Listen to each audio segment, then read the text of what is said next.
Мэдээ үргэлжилж байна. Эдийн засаг санхүүгийн боловсролыг түгээн дэлгэрүүлэх Нобель хүртсэн эдийн засагчид номын нээлт боллоо.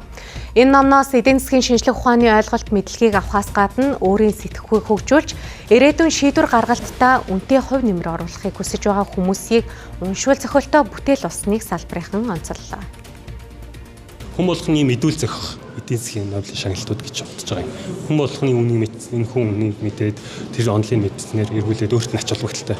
Жишээлх юм бол одоо Даниэл Канеман гэдэг хүн бол одоо зан төлөвийг хүний одоо шийдвэр яаж гардыг тайлбарласан.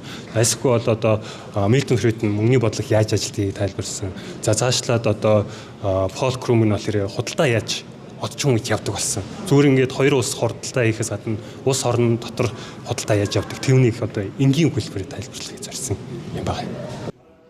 Энэ ном нь Нобелийн шагналт эдийн засагчдын судалгааг энгийн ойлгомжтой хэлээр тайлбарлаж, Монгол улсад авч болох сургамж зөвлөмжийг уншигчдад хүргэж байгаагаараа онцлог юм а.